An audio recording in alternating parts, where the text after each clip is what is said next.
नमस्कार, आप देख रहे हैं लाइव बिहार। मैं हूं आपके साथ राजमोहन तिवारी। बिहार की सियासत से अब तक की सबसे बड़ी खबर आई है। खबर है कि बिहार के डीजीपी गुप्तेश्वर पांडे आपको इस बार बिहार विधानसभा चुनाव 2020 में जेडीयू के टिकट पर चुनाव लड़ते दिखाई देंगे, क्योंकि उन्होंने वीआरएस के लिए आवेदन किया था और उनके इस वीआरएस को सरकार ने मंजूरी दे दी है और इसके संबंध में एक अधिसूचना भी जारी कर दी है। आपको बता दें कि पिछले कुछ दिनों से लगातार यह मीडिया में खबर चल रही थी कि गुप्तेश्वर पांडे बक्सर या भोजपुर से इस बार बिहार विधानसभा चुनाव में जेडीयू के टिकट पर चुनावी मैदान में दिखाई दे सकते हैं। कई दिनों से गुप्तेश्वर पांडे बक्सर जिले में मौजूद थे और वहां के जेडीयू के जो जिलाध्यक्ष है विंध्याचल कुशवाहा, उससे वो लगातार मुलाकात कर रहे थे। कल बकायदा उन्होंने काफी देर तक बंद कमरे में मुलाकात की थी, जिसके बाद उनसे पत्रकारों ने सवाल भी पूछा था कि क्या गुप्तेश्वर पांडे इस बार बिहार विधानसभा चुनाव में उतरेंगे। उस समय उन्होंने इस सवाल को टाल दिया था और यह भी लेकिन हालांकि कहा था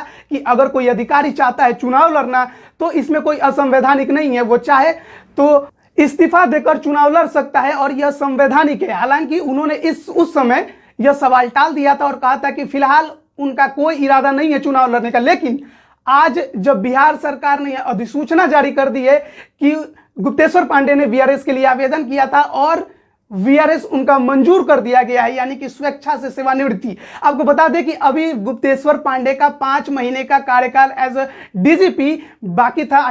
फरवरी 2021 तक का उनका कार्यकाल था।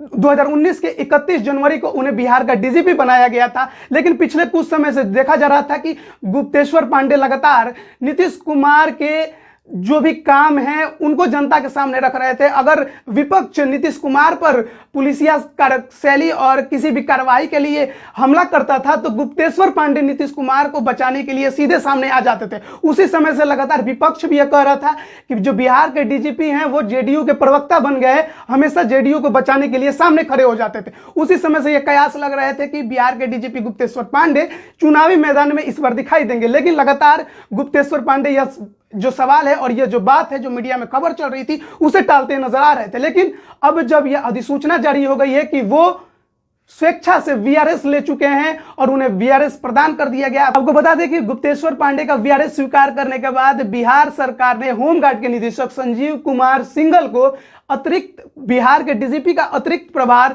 दे दिया है और फिलहाल वही बिहार के डीजीपी के जो कार्यभार है उसको संभालेंगे। लेकिन बड़ा सवाल यह है कि क्या गुप्तेश्वर पांडे बक्सर से चुनाव लड़ेंगे या भोजपुर से, क्योंकि दो तरह की खबरें आ रही है। एक तो खबर यह है कि बक्सर जो कि उनका गृह जिला है वहां से भी चुनाव लड़ सकते हैं, और एक और खबर है कि भोजपुर का जो शाहपुर सीट है वहां से भी वो उम्मीदवारी दे सकते हैं। यानी कि दोनों में से किसी एक जगह से गुप्तेश्वर पांडे इस बार बिहार विधानसभा चुनाव में ताल ठोकते नजर आएंगे। हालांकि अभी तक इस पर कोई मुहर नहीं लगी है कि किस सीट से चुनाव लड़ेंगे, या जेडीयू के टिकट पे लड़ेंगे या निर्दलीय लड़ेंगे। हालांकि इसमें कोई अतिशयोक्ति नहीं है, जेडीयू के टिकट से ही चुनाव लड़ेंगे। जिस तरह से उनका जेडीयू और नीतीश कुमार के साथ घनिष्ठता है, जो उनका संबंध है, वो सीधा सीधा यह इशारा करता है, यह बताता है कि बिहार के डीजीपी गुप्तेश्वर पांडे इस बार बिहार विधानसभा चुनाव में भोजपुर या बक्सर से किसी एक सीट पर चुनाव आपको लड़ते दिखाई देंगे। और अगर खबर यह भी है कि फिर से मुख्यमंत्री नीतीश कुमार की सत्ता वापस आती है तो बिहार के डीजीपी अगर जीत कर आते हैं विधानसभा में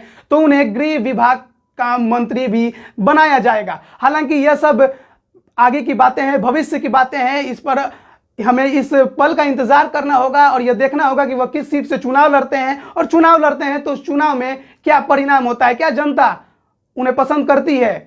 हालांकि एज ए डीजीपी वो काफी ज्यादा पॉपुलर थे, पिछले कुछ समय से लगातार टीवी पे आ रहे थे, जनता उन्हें, बिहार की जनता भी पसंद कर रही थी। और जब लेकिन चुनावी मैदान में उतरेंगे तो किस प्रकार की चुनौतियां उनके सामने होंगी, यह देखने वाली बात होगी। फिलहाल बड़ी खबर, बिहार के डीजीपी गुप्तेश्वर पांडे ने वीआरएस ले लिया है, सरकार ने उनके वीआरएस को स्वीकृत कर दिया है और अब बिहार के डीजीपी का कार्यभार जो होमगार्ड के महानिदेशक है संजीव कुमार सिंघल, उन्हें सौंप दिया गया है।